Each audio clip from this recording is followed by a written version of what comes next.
Bonjour, Geneviève est avec vous. Aujourd'hui, je vous lis un livre, Un étranger dans les bois. À tous ceux qui veillent à la protection des lieux sauvages et au bonhomme de neige qui vit dans le cœur de chaque enfant.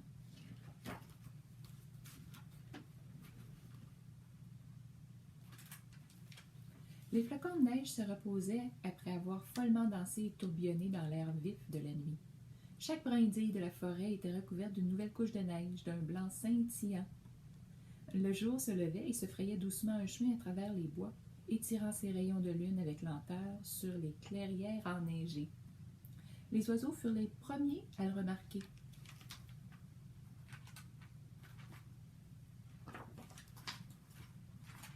Un étranger dans les bois, un étranger dans les bois. Du haut des grands chênes, les jets bleus sonnèrent l'alarme. Attention, attention! Attends, entends-tu l'appel des jets? Demanda tout doucement Maman Biche à son enfant. Oui, murmura-t-il. J'écoute toujours les oiseaux, le vent qui souffle dans les arbres, les bruissements des feuilles et tous les bruits de la forêt.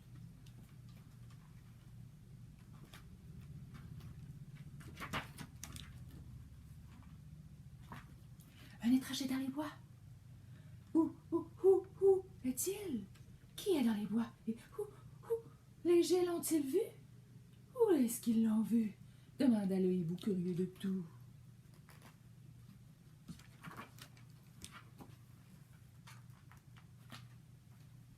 Serait-ce lui? Roucoula la tourterelle triste. Là derrière le vieux pommier, suivez le sentier enneigé au-delà de l'étang jusqu'à l'endroit où la clairière commence. C'est tout près d'ici.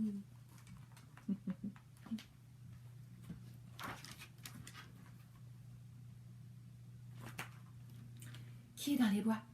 Que fait-il ici? Quand cet étranger est-il arrivé? Demanda le hibou curieux de tout. J'étais ici de bon matin, bien avant la première lueur du ciel de l'Est, dit le rat musqué en mâchonnant. Aucun étranger n'est venu par ici. Personne n'est passé près de mon étang.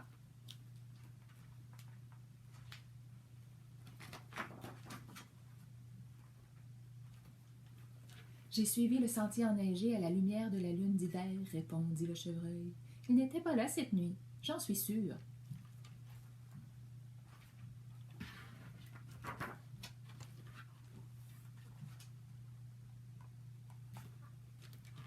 Les animaux traversèrent la forêt couverte de neige et arrivèrent près de la clairière.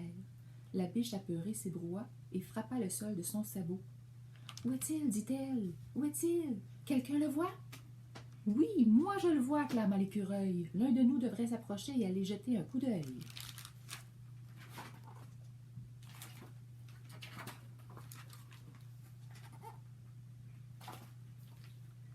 Qui va y aller? Qui va aller voir? Demanda le hibou curieux de tout. Ne comptez pas sur moi, avertit le porc-épic en postillonnant. Je suis bien trop occupé à mâcher ces bois.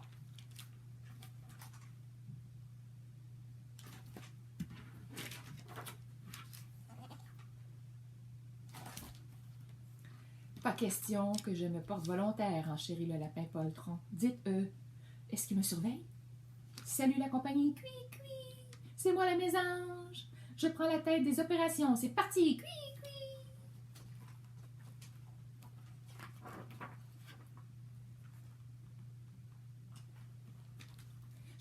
Je suis la petite... Je suis la plus petite et je me déplace très vite. C'est moi qui vais y aller, en creusant un tunnel sous la neige, là où moi seule peux passer. Je vais m'arrocher en douce, comme une souris. Laisse-moi faire, laisse-moi y aller, proposa le faon. Je suis capable, j'en suis sûre.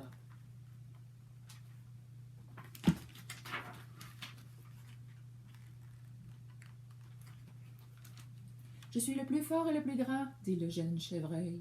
C'est moi qui irai le premier. Je vole super vite, cria le cardinal. Moi aussi, je suis rapide comme l'éclair, répliqua le chevreuil. Et en plus, j'ai des bois. Mais je me suis trompée, hein. J'étais supposée de reprendre la voix du chevreuil. Moi, ou le débit. Moi aussi, je suis rapide comme l'éclair, répliqua le chevreuil. Et en plus, j'ai des bois. Peut-être, mais moi, je suis rouge, lança le cardinal, ne trouvant rien de mieux à répondre.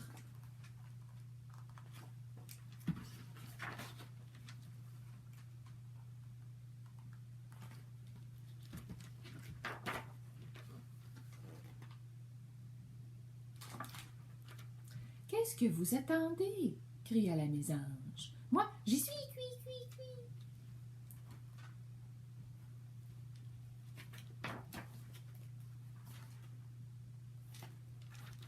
Pardi, cui, cui, s'exclama la mésange. Il y a assez de noix et de graines sur ce chapeau pour toute la compagnie, cui, cui. Cet étranger est plutôt gentil, cui, cui. Venez voir, venez par ici, cui, cui. Il y en a plein, mes amis, cui, cui.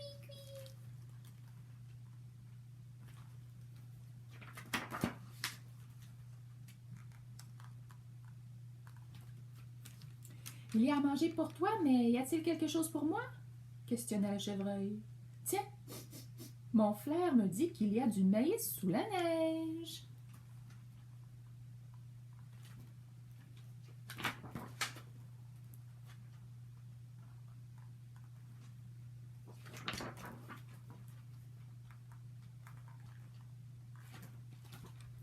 Ça doit bien se manger, ce truc-là, dit la jeune biche, en s'approchant de l'étranger. Ma parole, une carotte. Suis-je obligée de la partager?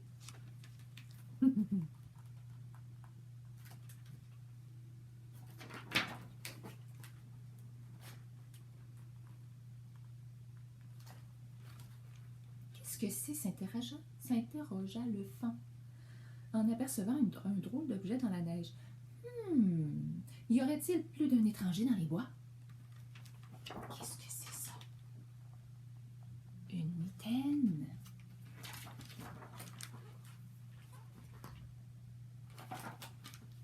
Quand il n'y eut plus de maïs à manger, un à un, les animaux reprirent le sentier enneigé et disparurent dans les bois. La mésange s'empara de la dernière graine et s'envola. Le bonhomme de neige resta seul, mais pas pour longtemps.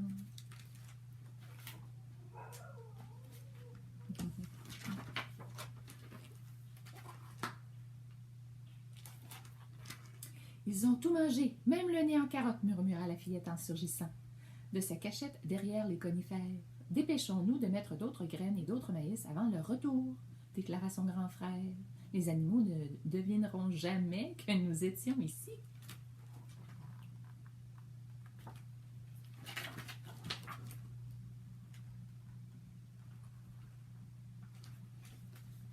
Combien de temps les nourrirons-nous? Demanda la fillette. Très très longtemps, répondit son frère, jusqu'à ce que la neige ait disparu, que le bonhomme ait fondu, que les grenouilles commencent à coasser et que les arbres aient de nouvelles feuilles. Je pense que ce sont les carottes qu'ils préfèrent.